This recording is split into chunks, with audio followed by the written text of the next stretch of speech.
आज फेरि एन्जु प्रान्जुले माम खाइरहेछन् कम्पिटिसन गरिरहेछन् हेर्छ है त कति छिटो कति राम्रोसँग खान्छन् उनीहरूले हेर्छ है हजुरले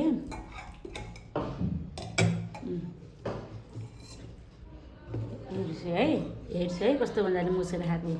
त्यो प्रान्जलले एन्जल फेरि त्यस्तै हो कति मजाले मुसेर आनन्दसँग ल चम्चाले माम राखी ल हेर्छ मैले भने होइन यस्तो ज्ञानी छोरी कसैले पाउँछ सधैँ यस्तै मिलेर खाने हो गिलासको पानी पनि घुटुक्क खान्छ फेरि अहिले एकछिन प्रान्जुले हेर्छ है त प्रान्जुले गिलासको पानी घुटुक्क खान्छ अब एन्जुले नि खायो प्रान्जुले गुड हेर्छ त कस्तो मजाले खाएको मिली दुईजना मिली एन्जु मिठो रहेछ हो मिठो छ बुने गुड सबै खाइछ है छोरी मेरो पो हो त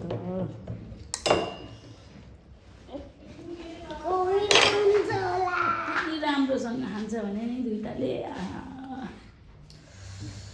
बाबर नभएको बेलामा त कम्पिटिसनै गरेर राम्रो हुन्छ कति रमाइलो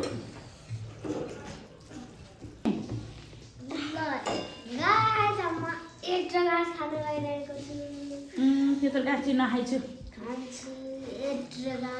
बिरामी भएला अड्केला एकदम सानो सानो गाँस खाएर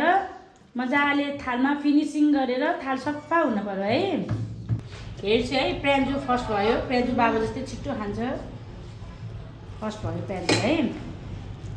अब एन्जुको पालो हो एन्जुले पनि खाँदै होइसिन्छ अब लगभग वान ग्लास खाएपछि थाल पनि लिएर बेसिनमा जाने हो कि फेरि कति ज्ञानी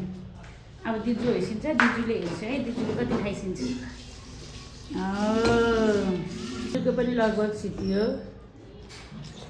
गुड एन्जु प्रान्जुले खाइसक्यो हो सबै खाइस्यो अनि माम खाएपछिको ड्युटी मोबाइल हेर्ने हो के हो त अनि किन नपढे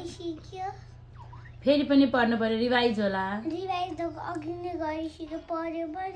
हो दिजुले गरिस्यो के गरिस्यो